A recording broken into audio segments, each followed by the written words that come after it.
하나님의 말씀 요한복음 20장입니다.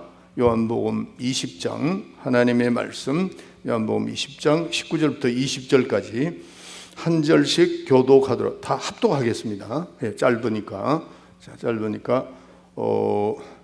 20장 19절부터 23절까지 다 같이 큰 소리로 합독하겠습니다. 시작.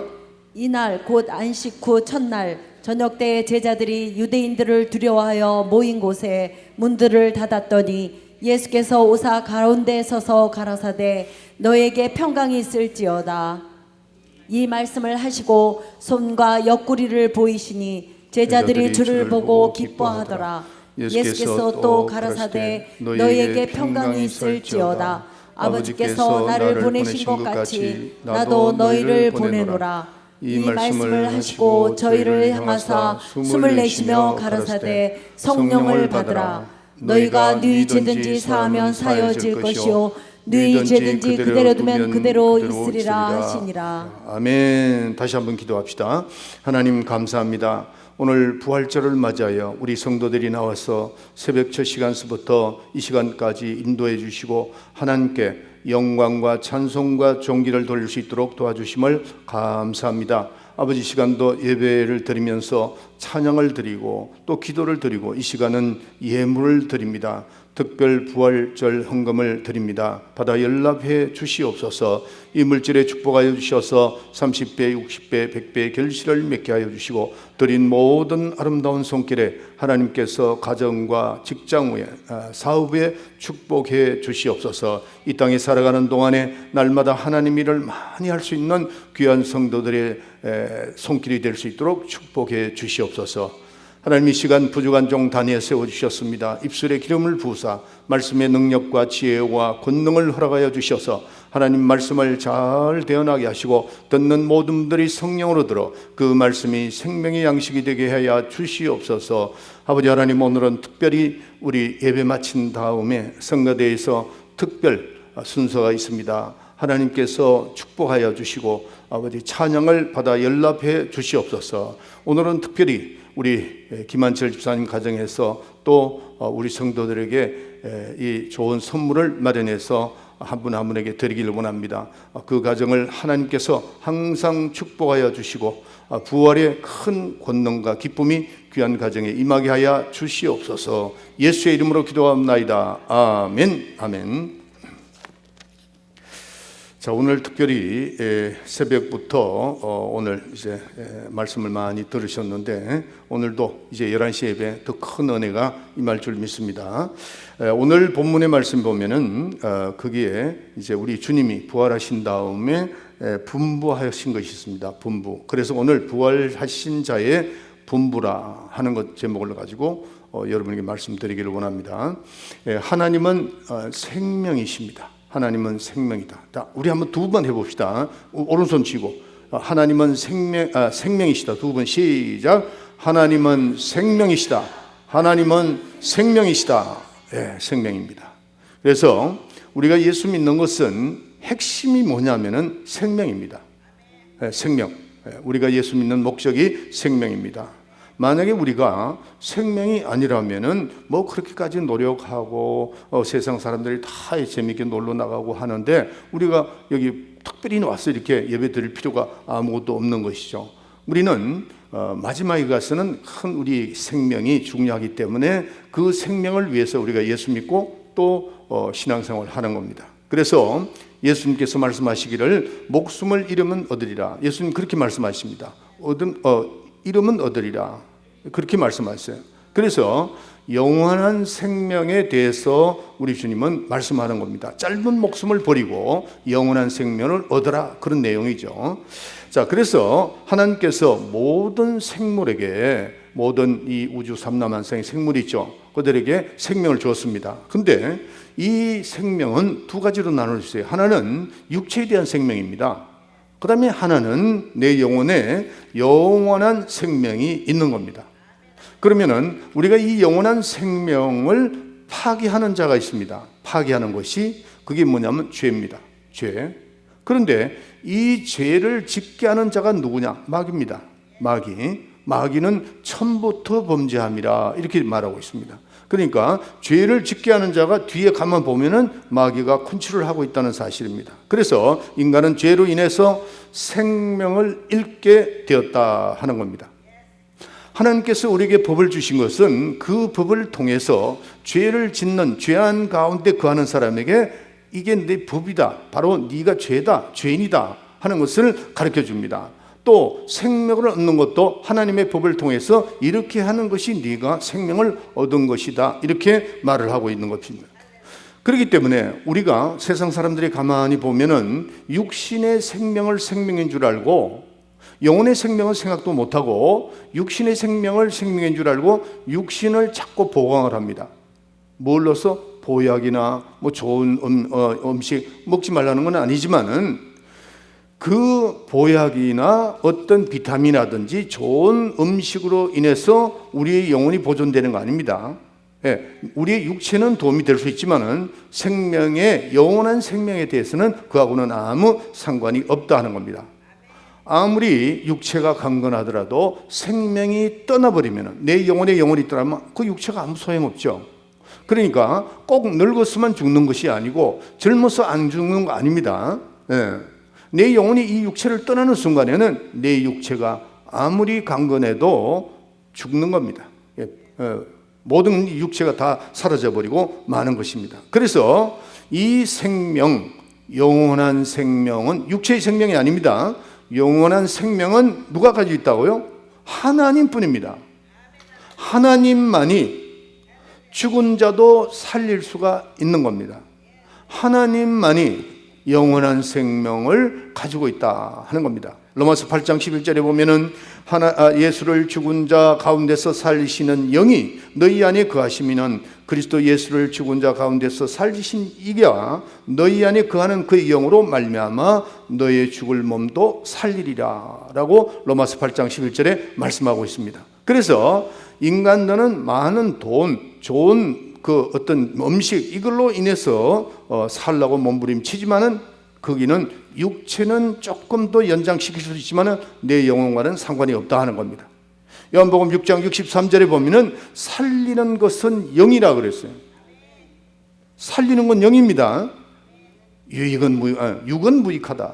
육은 무익하다 하는 겁니다. 이 세상 사는 동안에 육이 필요한 거지 우리의 영혼은 그렇지 않습니다. 그래서 너희의 이런 말이 영이요 생명이라 그렇게 말씀하는 겁니다. 그래서 살리는 분은 오직 누구예요? 하나님이십니다.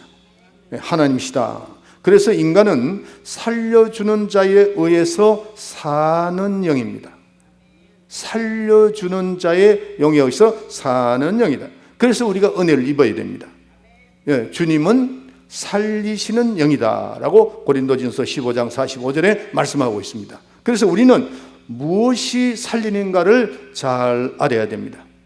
사람들은 무엇을 먹을까, 무엇을 입을까 하고 하지만은 그걸로서 우리가 사는 것이 아니고 하나님이 우리를 살리시는데, 하나님과 우리가 끊어지면은 어떻게 되는 거죠? 죽는 거죠. 예, 살리는 분은 하나님이신데 그분과 우리가 끊어지면은 그 자체가 멸망입니다. 멸망. 그 죄라는 것은 뭐냐 하면 죄의 정의가 뭐냐. 예, 많은 분들이 아침에도 제가 여러분에게 설명했지만은 죄 그러면 도덕과 윤리를 자꾸 생각합니다. 물론 그것도 죄예요. 그러나 그건 자범죄와 성품죄는 우리가 지옥 가고 천국 가는데 지장이 없습니다. 그것도 우리가 회개는 해야 돼요. 하지만은 제일 중요한 것은 뭐냐면은 우리는 아침에도 말씀드렸지만은 그 아담과 헤아의 유전된 원죄, 그겁니다. 그래서 죄라는 것은 하나님과 끊긴 상태를 말하는 겁니다. 죄라는 것은 하나님과 인연이 끝났고 그 다음에 관계가 끝난 것을 말합니다. 마귀는 살인자죠. 그래서 이 마귀는 살인자라는 것은 뭐냐면은 하나님과 우리 관계를 이간시켜 놓은 놈입니다.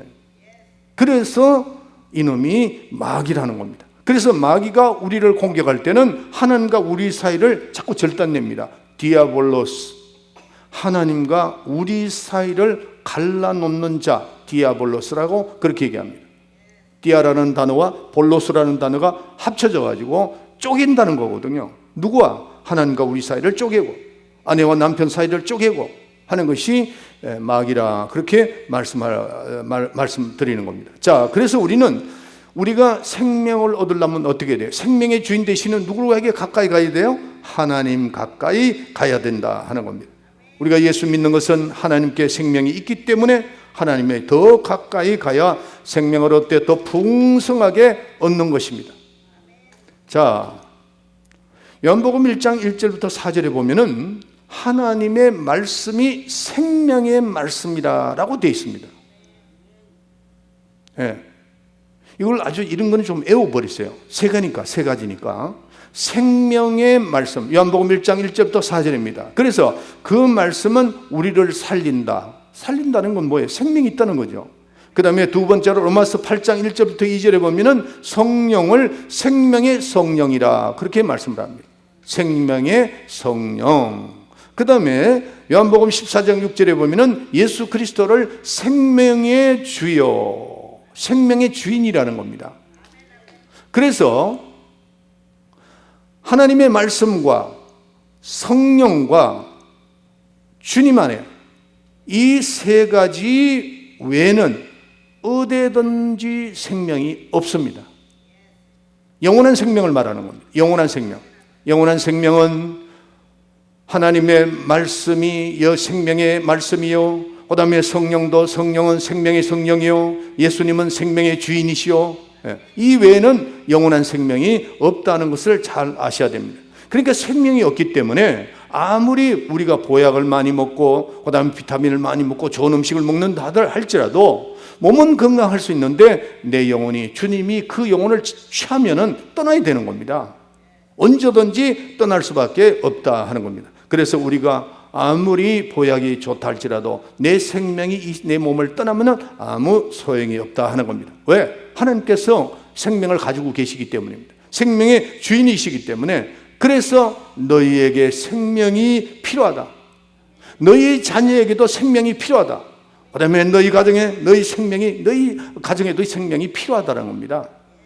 오늘 우리가 이 말씀을 듣고 우리 가정, 내 자신이 하나님의 생명, 하나님께서 주시는 그 생명이 필요하다는 사실을 깨달아야 돼요. 창세기부터 요한계시록까지 우리에게 말씀을 전하는 것이 뭐냐면 핵심이 하나입니다. 생명입니다. 생명. 그 생명은 육신의 생명이 아니라 영원한 생명이라 이렇게 말씀을 드렸습니다. 그래서 너희 안에 이 생명을 가지라는 겁니다. 할렐루야. 우리의 마음속에, 우리의 영속에 영원한 생명을 가지라. 만약에 이 영원한 생명이 없다면은 이 땅에서 내 영혼이 떠나는 때는 내 영혼이 어디로 갈지를 모르는 겁니다. 이 땅에서 우리는 그 영원한 생명을 가져야 됩니다. 자, 그렇다면은 그 생명이 있다면은 증거가 있다는 겁니다. 네 속에 증거가 있느냐? 확실하게 영원한 생명이 있느냐? 그게 증거가 있다는 겁니다. 자, 요한 1서 5장 6절부터 12절까지 읽어주세요. 이는 물과 피로 임하신 자니 곧 예수 그리스도시라. 물로만 아니요 물과 피로 임하셨고 증거하는 이는 성령이시니 성령은 진리니라. 증거하는 이가 셋이니 성령과 물과 피라. 또한 이 셋이 합하여 하나이니라. 만일 우리가 사람들의 증거를 받을진대 하나님의 증거는 더욱 크도다. 하나님의 증거는 이것이니 그 아들에 관하여 증거하신 것이니라. 하나님의 아들을 믿는 자는 자기 안에 증거가 있고 하나님을 믿지 아니하는 자는 하나님을 거짓말하는 자로 만드나니 이는 하나님께서 그 아들에 관하여 증거하신 증거를 믿지 아니하였음이라. 또 증거는 이것이니 하나님이 우리에게 영생을 주신 것과 이 생명이 그의 아들 안에 있는 그것이니라. 아들이 있는 자에게는 생명이 있고 하나님의 아들이 없는 자에게는 생명이 없느니라. 그렇죠. 우리에게 뭐가 증거가 있다고요? 내 안에 아들이 있는 자에게는 생명이 있다는 겁니다. 내 속에 누가 있다고요? 아들이 있다는 겁니다. 예? 아들의 영이 있다는 겁니다. 그래서 이 생명에 관해서 우리는 철저하게 사모해야 된다는 겁니다. 하나님의 말씀이라도 율법은 생명이 없어요. 그러나 생명으로 주신 진리, 그 진리 안에는 생명이 있다는 것을 우리가 잘 알아야 돼요. 그래서 로마서 8장 1절부터 12절 그러므로 형제들아 내가 하나님의 모든 자비하심으로 너희를 권하노니 너희 몸을 하나님이 기뻐하시는 거룩한 산제사로 드리라. 이는 너희의 드릴 영적 예배니라. 너희는 이 세대를 본받지 말고 오직 마음을 새롭게 함으로 변화를 받아 하나님의 선하시고 기뻐하시고 온전하신 뜻이 무엇인지 분별하도록 하라. 그러면서 이거 아닌데? 진례, 저 다시 읽을게요. 제가 로마서 8장 1절 다시 읽어요. 그러므로 이제는 그리스도 안에 있는 자에게는 결코 정죄함이 없다. 2절, 이는 그리스도 예수 안에 있는 뭐가 있다고요? 생명의 성령의 법이 죄와 사망의 법에서 너희를 해방했다. 생명의 성령의 법이 죄와 사망에서 해방했다는 겁니다. 이 생명이 우리에게는 꼭 있어야 됩니다. 꼭 있어야 돼요. 자, 저를 보세요. 예수님을 하나님이 그의 생명으로 살리신 겁니다. 생명의 성령으로 살리셨습니다. 자, 8장 11절.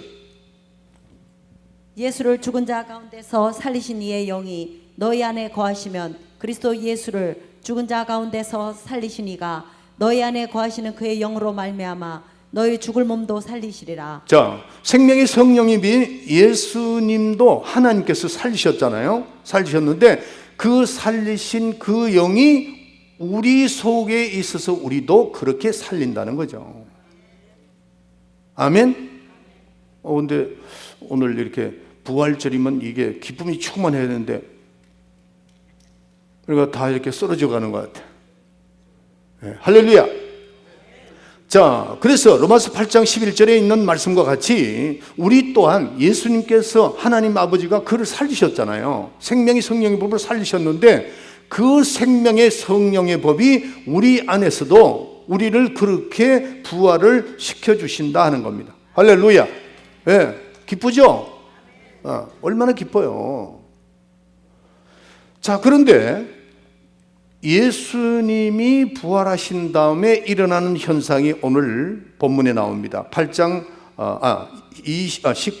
19절에 보면은 이날 곧 안식 후 첫날 저녁에 제자들이 유대인들을 두려워하여 모인 곳에 문을 닫았더니 예수께서 오사 가운데 서서 가라사대 너희에게 평강이 있을지어다. 그렇게 말씀하셨죠. 자, 지금 여기 보면은 예수님이 문이 닫힌데 문이 다 닫혔어요. 닫혔는데 쏘 하고 들어오는 겁니다. 들으셨어요?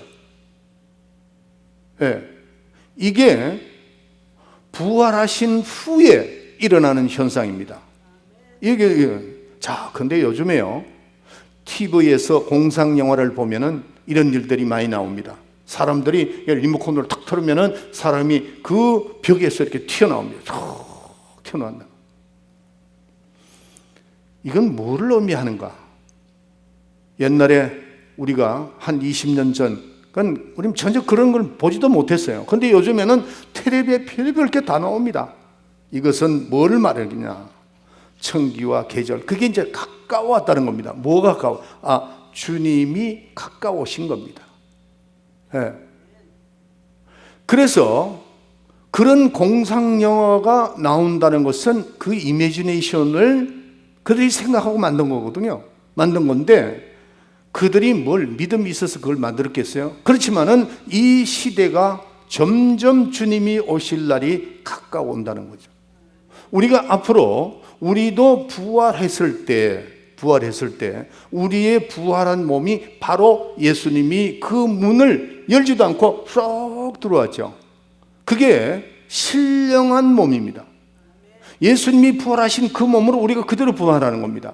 이 몸으로 우리가 부활해서 영원한 천국 가는 것이 아니고 이 몸. 그러면 목사님 그러면 영으로 하는 거 아니요. 육체입니다. 육체인데 주님께서 말씀하셨죠. 도마가 실수했던 건 뭐죠?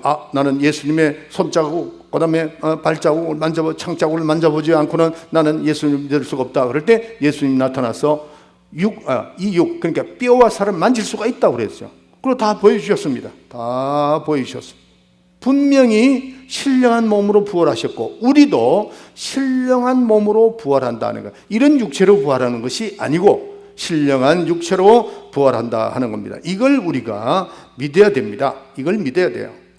그래서 우리는 이런 일들이 막 일어날 때에 우리는 로마서 1장 18절부터 21절에 보면은 하나님께서 천지를 창조하실 때 그 능력과 신성을 많은 이 창조물에 대해 그게 포함이 되어 있다는 겁니다.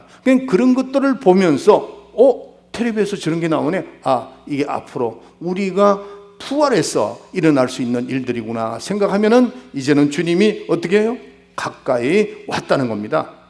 이제 주님이 가까이 왔어요. 와서 이제 주님이 공중 재림하는 그날 우리는 어떻게 돼? 신령한 몸으로 변화가 된다 하는 겁니다. 그래서 우리가 요한복음 20장 지금 오늘 읽어본 그 20장 19절에 나온 것 같이 주님이 부활하셔서 벽을 통과한 것 같이 우리도 그렇게 할 수 있다 하는 겁니다. 그래서 이런 것들은 절대적으로 하나님만이 할 수 있는 겁니다. 우리 인간이 할 수 없는 겁니다. 지금 그 공상 영화는 하나의 그 생각 속에서 이렇게 만들어진 거지 실제로 일어나는 것이 아니잖아요. 그러나 우리는 주님이 공중 재림하시고 우리가 부활하는 그 신령한 몸은 이렇게 된다는 겁니다. 믿으시면 아멘 하세요. 이거를 아주 우리는 기쁜 마음으로 이렇게 그래 되면 어떻게 되죠? 시간과 공간을 초월합니다. 시간과 공간을 초월합니다. 자, 이런 거는 절대적으로 하나님만 할 수 있는데 문이 잠기고 벽을 통과하고 부활하신 몸도 살아나고 뼈가 있고 그런데 순간 모든 것이 다 변한다. 우리도 변합니다. 다 변한다. 자, 변할 때는 우리가 남자 여자도 없고 전부 다 중성이 되는 겁니다. 해서 예수님만이 나의 신랑이 되시고 우리는 신부가 되어서 그분을 공중에서 만나서 혼인잔치가 베풀어진다 하는 겁니다. 그래서 우리가 이제 어떤 분은 저한테 이렇게 물어보더라고요. 목사님, 천국이 분명히 있는데 그 천국이 먼 것 같다는 거죠. 멀죠. 제가 항상 새 하늘에 대해서 말씀드렸죠. 이 보는 스카이, 그 다음에 그걸 벗어나는 스페이스, 그걸 벗어나는 헤븐, 새 하늘이 있다 그랬어요. 우리는 그러면 어디로 가느냐? 헤븐으로 가는 겁니다. 그러면은 그 거리가 어느 정도냐? 그건 우리가 상상할 수가 없습니다. 왜냐하면은 지금 우주가 그때 우리가 공부할 때는 75억 광년이라고 그랬습니다. 이쪽에서 이쪽이. 이제는 얼마냐? 150억 광년이라고 과학자들이 얘기합니다. 150광년. 상상만 해도 어마어마하잖아요. 그걸 가는데 그럼 우리가 그러면 하분으로 어떻게 가겠느냐? 시간과 공간을 초월하지 않는 여러분의 신령한 몸은 그냥 아멘 하는 순간에 그냥 가고 아멘 하는 순간에 오고 이렇게 되는 겁니다. 상상이 안 될 수 있는데 그건 나중에 여러분들이 상상하세요. 상상하고 분명히 그렇게 가는 거니까. 할렐루야. 자, 이런 일들이 초대교회에 있었습니다. 누가 있었죠? 빌립 집사 아시죠? 빌립. 그 빌립이 사도행전에 보면은 그 빌립 집사는 집사입니다. 집사고 아주 최고의 전도자죠. 그 누구를 전도했느냐 하면은 에티오피아의 내시를 따라가서 성령이 역사하는 데 따라가서 복음을 전했습니다. 그리고 침례도 줬습니다. 그러고 난 다음에 그 빌립은 성령에 의해서 순식간에 다른 지역으로 간 것이 나타나 있습니다. 네. 그런 일들이 일어나는 거죠. 일어난다면. 그리고 베드로가 감옥에 있습니다. 감옥에 있는데 성령이 역사하니까 천사가 가서 그 옥문을 다 부셔버리고 그냥 끌고 나오는 겁니다. 예수님이 부활한 이후에 이런 일들이 계속 일어납니다. 그러니까 베드로는 자기를 건져놓은 천사들에게 환상을 보는 줄 알았다 그랬어요. 깜짝 놀랐죠. 그러나 예수님이 천사를 보내서 그 천사에서 나오게 됩니다. 이런 일들이 예수님 부활 이후에 이런 일들이 계속 일어납니다. 제가 어떤 간증을 봤는데 간증책이 키엘 오스만이라는 그 목사님이 쓴 간증책이 있었습니다. 그게 아프리카에서 전도하던 어떤 목사님의 간증이었습니다. 간증이었는데 그 책을 보면서 이걸 우리가 믿어야 되나 안 믿어야 되나 할 정도로 정말 놀라운 성령의 역사가 막 일어난다 이게. 근데 우리는 그걸 믿어야 돼요. 그건 하나님의 역사니까요. 성경에 나와 있잖아요. 예. 여러분들 이걸 믿어야 우리가 믿음을 갖는 겁니다. 믿음이라고 하는 것은 하나님에 속한 거지 세상 머리로 가지고 그 과연 그럴 수 있을까? 이렇게 하면 안 됩니다. 하나님이 하시면 할 수 있는 겁니다. 인간으로는 할 수 없지만은 하나님을 할 수 있는 거예요. 하나님에 속한 사람은 이걸 인정할 수 있습니다.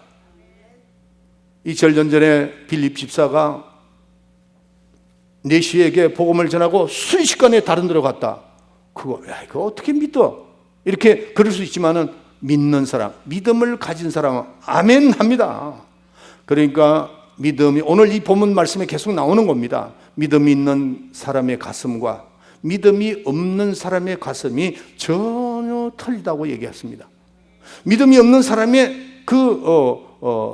믿음이 없는 사람의 특징이 뭔 줄 알아요? 그런 하나님의 그 역사를 글쎄 그걸 어떻게 믿을 수 있을까? 그러나 믿음 있는 사람은 아멘 합니다. 내가 비록 내게 그런 이적이 안 일어났다 할지라도 하나님이 역사하면 뭘 못하겠는가 하는 그 믿음을 갖는 거죠. 그렇기 때문에 믿음이 있는 사람의 가슴과 믿음이 없는 사람의 가슴이 틀리다니까요. 성경 말씀에 뭐라고 되어 있느냐면 믿지 않는 사람에는 항상 뭐가 있느냐? 두려움이 있다는 겁니다. 놀람이 있다는 겁니다. 그래서 갈릴리 호수에 제자들이 폭풍이 몰아쳤을 때에 그때 예수님이 찾아가서 예수님 고문에 주무시다가 올라와서 그 제자들에게 뭐라고 얘기했습니까? 믿음이 없는 자야, 왜 두려워하는가? 믿음이 없는 자의 특징이 뭐냐? 두려워하는 겁니다. 두려워한다. 자, 어떻게 두려워하는가를 레위기 26장 36절에 나와 있어요. 한번 읽어볼게요. 너희 남은 자에게는 그 대적의 땅에서 내가 그들의 마음으로 약하게 하리니 그들은 바람에 불린 잎사귀 소리에도 놀라 도망하기를 칼을 피하여 도망하듯 할 것이요 쫓는 자가 없어도 엎드러질 것이라. 자, 믿음이 없는 사람이 이렇게 두려움이 많은 겁니다.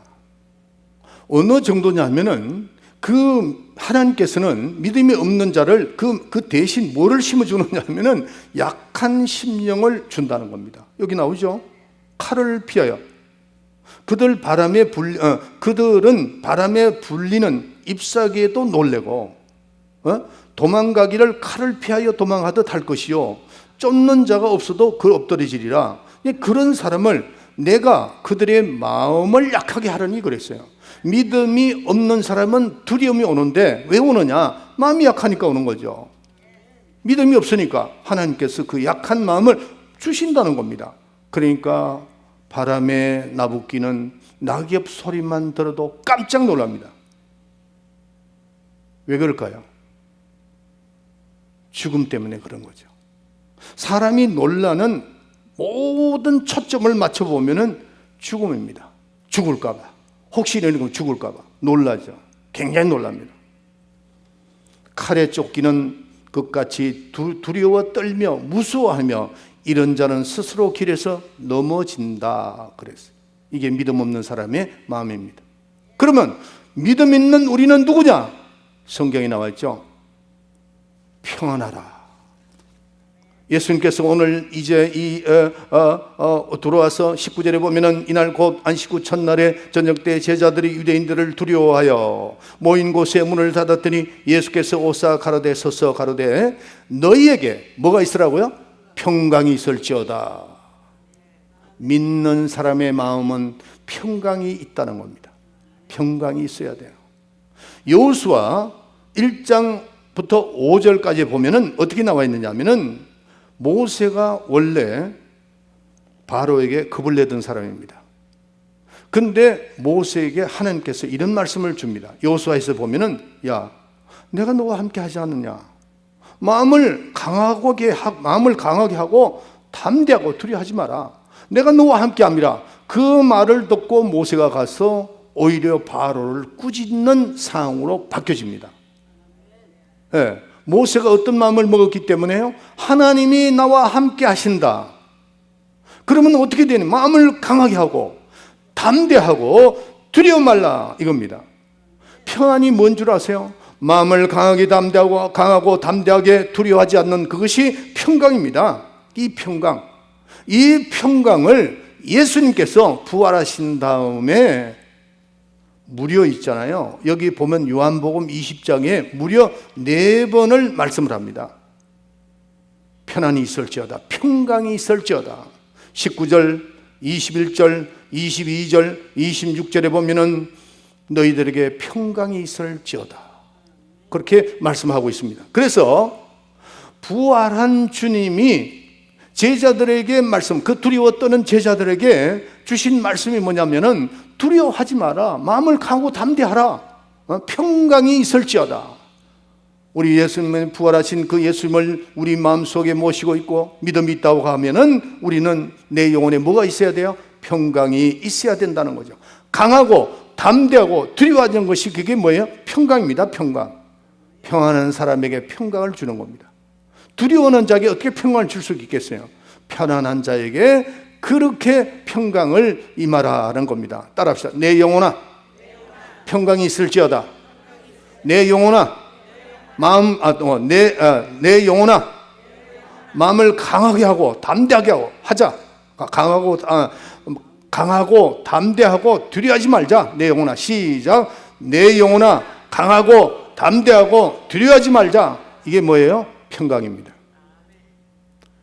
오늘 이 본문 말씀에 보면은 21절에 보면은 예수님께서 꼭 가라사대 너희에게 평강이 있을지어다 또 말씀하셨죠? 지금 예수님의 제자의 마음이 어떤 마음이냐? 두려워서 문을 잠그고 다 있었어요. 예수님이 돌아가시고 난 다음에 두려워서 잡힐까봐. 그때 뭐 로마의 로마 정부에 속해 있으니까 로마 병정들이 와서 잡아가면 다 잡혀가는 거죠. 죽는 거죠. 그러니까 다 두려워서 거기에 지금 모여 있단 말이에요. 거기에 예수님이 나타나서 평강이 임할지어다. 예수님이 부활하시고 우리에게 첫 번 말씀하신 그 평강, 복음이 뭐냐? 평강의 복음입니다. 평강의 복음. 그래서 우리의 마음을 주님께서 편안하게 하시고 뭐를 주셨는가? 그 다음에 뭐라고 되어 있습니까? 22절에 이 말씀을 하시고 저희를 향하여 숨을 내쉬며 가라사대 성령을 받으라 그랬어요. 예수님이 부활하신 다음에 그 제자들에게 명령하신 것이 뭐예요? 성령 받으라는 겁니다. 성령 받으라. 이게 오늘 부활하신 자의 분부하는 말씀입니다. 예수님이 부활하시고 난 다음에 그 제자들에게 분부한 말씀이 평강이 임하라. 그리고 평강을 가진 자에게 성령을 받아라. 성령 받아라. 이렇게 말씀을 하는 겁니다. 예수님의 제자들은 전부 다 갈릴리 사람들입니다. 그 갈릴리가 어디냐면 이 북쪽, 이스라엘 북쪽 쪽에 있어요. 있는데 거기에 있는 사람들이 이제 땅끝까지 복음을 전가하는데 예수님이 이렇게 말씀하셨습니다. 야, 너 이제 내가 부활했고 또 이제 내가 죽은 거 사실 네가 너희 눈으로 다 봤지 않느냐? 그러면 이제는 나가서 복음을 전해라. 바로 내가 그 구세주다 하는 것을 이렇게 하셔야 되는데 예수님 그렇게 말씀하지 않았습니다. 너희들 평강이 임했느냐? 그러면 어떡하냐? 성령을 받으라. 성령을 받으라는 겁니다. 그래서 예루살렘을 떠나지 마라. 예루살렘을 떠나지 마라. 네가 예수 믿고 구원받았으니까 이제는 복음의 평강의 복음을 받았으니까 이제는 복음 전가해라. 이런 말씀을 하지 않고 떠나지 말고 뭐를 받으라고요? 성령을 받으라. 그리고 난 다음에 어떻게 하느냐? 요한복음 사도행전 1장 8절에 보면은 뭐라고 되어 있느냐 하면 성령을 받고 그 다음에 예루살렘과 유다와 사마리아 땅끝까지 복음을 전하라. 그렇게 말씀을 하고 있습니다. 예. 그래서 예수님의 제자들은 예수님의 죽음과 부활을 다 보았지만은 그거로서 안 된다. 그것 말고 또 있어야 된다. 뭐냐? 성령을 받으라 하는 겁니다. 이게 우리에게는 굉장히 중요합니다.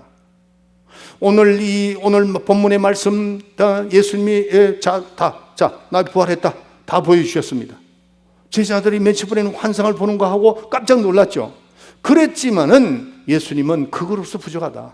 너희들이 기다려라. 어떻게 해요? 마가다락방에 가서 기다려라. 그리고 열흘 만에 성령이 오시고 그 성령을 받고 난 다음에 명령입니다. 이거는 주님 명령을 받고 난 다음에 이제는 예루살렘과 유다와 사마리아 땅끝까지 복음을 전해 그때부터 주님의 일을 하라고 말씀하고 있습니다. 그러니까 우리가 예수 그리스도의 부활의 소식을 듣고 예수 그리스도의 부활의 그 믿음을 다 가지고 있는 분으로서 끝나면 안 되고 뭘 받아야 돼요? 성령을 받아야 된다. 그런데 그러면은 왜 지금까지 저도요, 제가 우리 선배 목사님을 만나기 전까지는 예수만 믿으면 되는 줄 알았습니다. 근데 예수 믿었다고 해서 다 끝나는 거 아니에요. 그 얘기가 아닙니다. 제가 지금 오늘 말씀드리는 것은 이게 지금 고린도전서 12장 3절에 보면은 뭐라고 되냐면은 성령으로 하지 않고는 주를 주라고 예수를 주라고 시인할 수 없다. 이렇게 되니까 이 말씀 가지고 성령을 안 받은데도 성령 받은 걸로 착각을 한다는 거죠.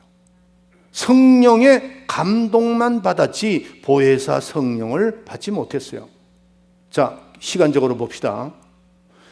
예수님을 야 세상 사람이 나를 누구라고 하더냐, 그러니까 베드로가 얼마나 대답 잘했습니까? 수제자인 베드로가 주는 그리스도시요 살아계신 하나님의 아들입니다라고 고백했습니다. 그러니까 예수님 뭐라고 말씀하셨죠? 바에나 시몬아 네가 복이 있도다. 네. 시인했습니다. 그 예수님이 죽으시는 걸 베드로가 봤습니다. 3일 만에 부활하시는 것을 베드로가 이제 본 거죠. 그러면 나가서 복음 전해라 이렇게 해야 될 텐데 그렇게 하지 말고 성령을 받으라는 겁니다. 성령을 어떻게 맛이나 보지 말고 그 성령이 내 영속에 들어올 수 있는 보혜사 성령을 받으라는 겁니다. 그렇게 하고 너희들이 사마리아 땅 끝까지 복음을 전가하라, 그렇게 말씀하고 있는 겁니다. 자, 오늘요 성경요 사도행전 8장 14절부터 15절을 제가 읽을게요. 예루살렘의 사도들이 사마리아도 하나님 말씀을 받았다함을 듣고 베드로와 요한을 보내며 그들이 내려가서 저희를 위하여 성령 받기를 기도하니 하니라. 그렇게 말했어요. 그러니까 성령 받기를 기도하니 어떻게? 그들이 성령이 임한지라 그랬어요. 베드로와 요한이 예루살렘에 올라가서 하나님의 말씀을 받았다고 그랬거든요. 받았다고 그랬다고. 그 받은 사람들이 또 성령을 받으니까 성령이 임한지라 그랬어요. 사도행전 19장 1절부터 2절에 보면은 아볼로가 고린도에 있을 때 바울이 윗지방으로 다녀 에베소에 와서 어떤 제자를 만나, 어떤 제자입니다. 제자, 바울의 제자입니다. 가서 너희가 믿을 때 성령을 받았냐? 믿을 때 성령을 받았냐 그랬거든요. 그 믿는 주가 누굽니까? 예수입니다. 그런데 믿을 때 성령을 받았냐 그렇게 말씀하셨다는 것은 믿어도 확실하게 보혜사 성령을 확실히 못 받는 사람들이 있다는 거죠. 그 케이스가 저였습니다. 그 케이스가 저였어요. 저는 35년 동안 교회 열심히 나갔습니다. 모태 신앙이니까 맨날 교회가 주일날은 11조하고 뭐 다 했어요. 그러나 제가 성령의 감동만 있었지 보혜사 성령을 내가 받지 못했더라는 거죠. 나는 우리 선배 목사님 김광신 목사님을 만난 다음에 내가 성령을 받았어요. 네. 그러고 나니까 그러니까 너희가 믿을 때 성령을 받는데 아니라 가로되 아니라 우리는 성령이 있음도 모른다 그랬어요. 근데 그들에게 손을 얹고 기도하니 성령이 임한지라. 베드로, 사도 바울, 사도행전은 전편은 베드로 편이고 후편은 바울 편이잖아요. 이걸 우리가 정확하게 알고 있어야 됩니다. 자, 그래서 우리는 성령 받아야 된다. 제가 볼 때는 우리 교인들은 거의 다 성령을 받았습니다. 보혜사 성령을 받았다는 거죠. 그러면 보혜사 성령을 받은 표는 뭔가? 여러분들이 혹시 말씀을 들으면서 내 생각은 그게 아닌데 여러분의 생각을 싹 빼고 성경대로 하면 돼요. 성경이 그렇다면 그대로 하면 됩니다. 자, 성령 받은 증거가 뭐로 나타났느냐 하는 겁니다. 사도행전 2장 4절 우리 한번 펴보세요. 제가 읽지 말고 펴라고 그러려고 그랬어요. 사도행전 2장 성경을 다 해서 한번 읽어봅시다. 제가 읽을게요. 성경을 한번 보세요. 자,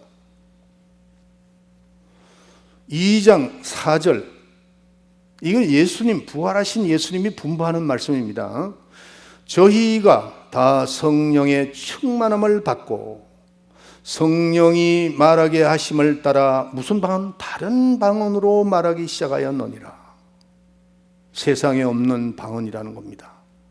그러니까 우리가 성령이 임하시면은 뭐가 온다고요? 권능이 임한다는 거죠. 그 권능의 첫 번 스타트가 방언이라는 겁니다. 은사, 이 은사를. 그런데 왜 이렇게 여러분들 정확하게 이렇게 기록이 됐는데도 어떤 분은 방언을 받아놓고도 이거 방언 받고 나니까 별거 아니더라요, 이렇게 하는 사람이 있고, 또 어떤 사람은 방언을 받아놓고 하나님께 주시는 은사라고 생각하고 열심히 방언하는 분들이 있습니다. 그러니까 성령의 인도함을 계속해서 받는 것이죠. 여러분들 보혜사 성령을 받지 아니하면은 그리스도의 성도로서 또 그리스도의 사도로서 온전할 수가 없다는 것을 알아야 됩니다. 오늘 이 성경이, 여러분들 이 성경 말씀이 성령 받으라, 덤으로 받으라, 받아도 좋고 안 받아도 좋고, 저는 어릴 때 그렇게 배웠습니다. 저는 어릴 때 그렇게 배웠어요. 장로교회, 침례교회, 성결교회. 제가 군대 생활할 때는 장로교회 다녔어요. 또 나왔을 때는 장로교회 다녔어요. 아주 그것도 보수파 장로교회에서 다녔어요. 그런데 이런 말씀을 가르쳐 준 적이 없어요. 가르쳐 준 적이 없습니다. 성경에 분명히 나와 있는데 성령을 절대적으로 받으라는 겁니다. 그래서 여러분들이 지금 나중에 가서 찾아보세요. 성령으로 난 자만이 영이라 그랬어요.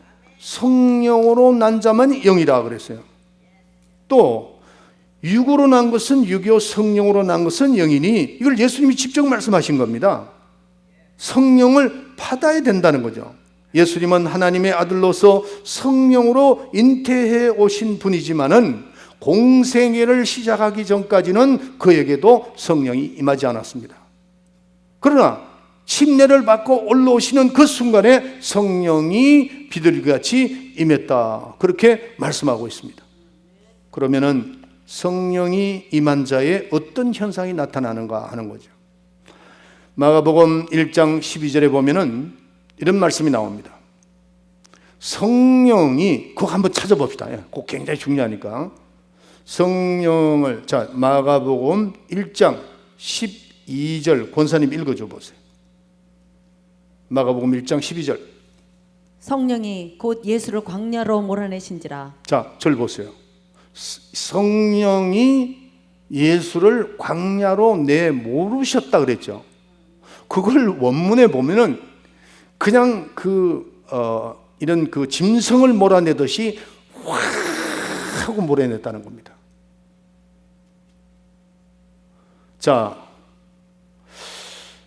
요한복음 3장 8절에 보면은 바람이 이물어 불매 내가 그 소리를 들어도 어디서 오며 어디로 가는지 알지 못하나니 성령으로 난 사람은 다 이러하니라 그랬어요.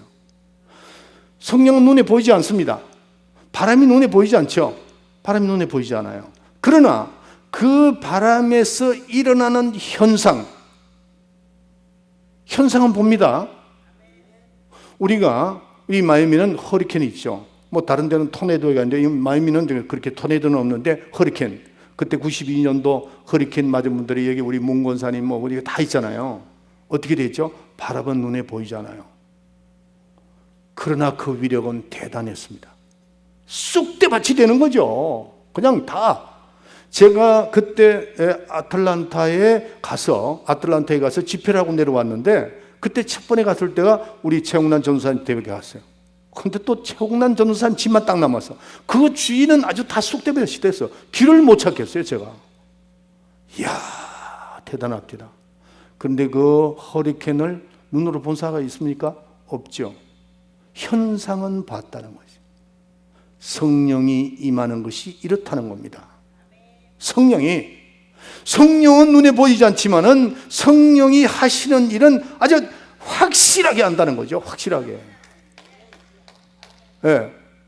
여러분, 성령 눈에 안 보인다고 해서 성령 계시나 이러지만은 그분이 하신 그 일의 증거는 대단합니다. 성령으로 난 사람은 확실하게 압니다. 내가 지금 성령으로 인도함을 받는가, 하나님의 인도함을 받는가 확실히 압니다. 희미하게 하는 거 아니에요.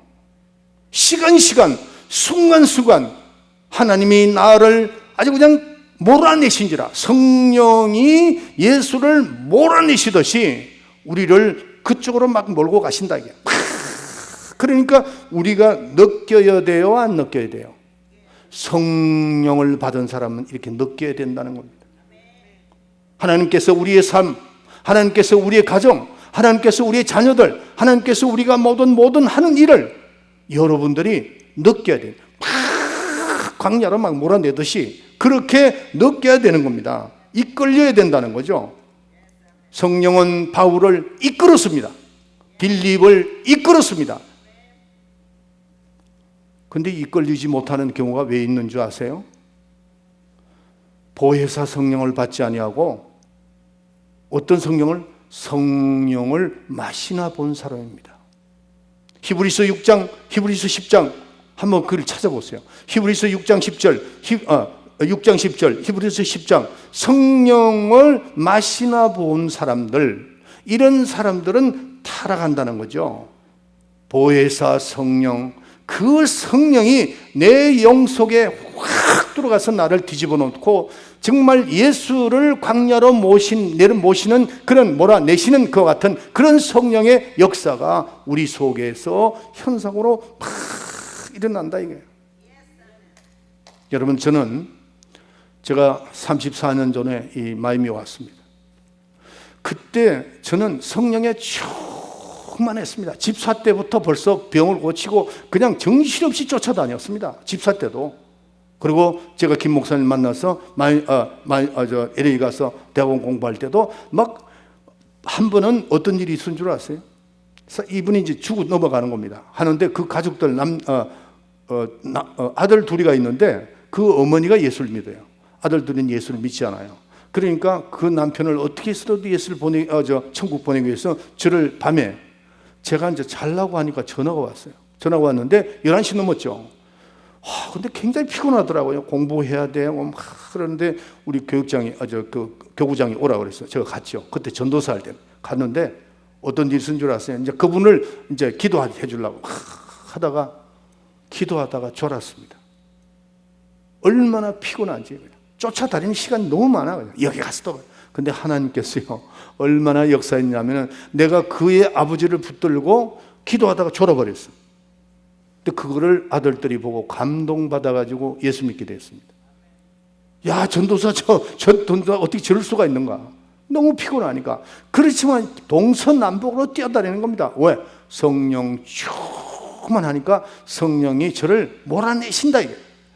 그걸 여러분들의 삶 속에서 느껴야 됩니다. 아멘. 성령 충만하면은 산의 위험과 바다의 위험과 환경의 위험, 이거 다 성령에 이끌리면 늘 보이는 게 없다. 나는 우리 교인들이 이렇게 되시기를 예수 이름으로 축원합니다. 그래서 부활하신 그분이 부활하셔서 우리에게 분부하신 것이 뭐냐? 평강해라 이제는. 왜? 죽음을 예수님이 다 지시고 다 끝내고 부활하셨기 때문에 이제는 너희들이 두려워할 필요가 없다. 우리가 모든 초점이 어디냐면 죽음 때문에 두려워하는 거거든요. 이제는 죽어도 산다. 그러니까 너희들은 평강하고 이어서 뭐예요? 성령 받으라. 우리는 다 성령 받았습니다. 그러면은 왜 우리가 지금 그런 성령의 인도함을 못 받는가 하는 거죠. 바로 우리는 성령 충만함이 없어서 그렇습니다. 그래서 우리는 내가 하는 모든 시간을 좀 줄이고 주님의 일에 더 관심을 가지고 성령 충만해서 그분이 이끄는 대로 그죠? 바다로 가자면 가는 거고 산으로 가자면 가는 거고 이북을 가자면 가는 거고 그냥 왔다 갔다. 정말 세상이 감당할 수 없는 사람. 성경이 나오죠? 여러분들이 그렇게 되시길 예수의 이름으로 축원합니다. 세상이 감당할 수 없는 그런 여러분이 돼서 하나님께 영광 돌리고 여러분들 삶에요 시간마다 순간마다 기도하면은 그 성령이 정말 돌풍 같은 바람을 일으키면서 나를 인도하는 것을 느낍니다. 느낄 수 있다. 그래서 원래는 그런 성령의 역사가 우리 교회, 여러분의 가정, 여러분의 사업에 있기를 예수의 이름으로 축원합니다.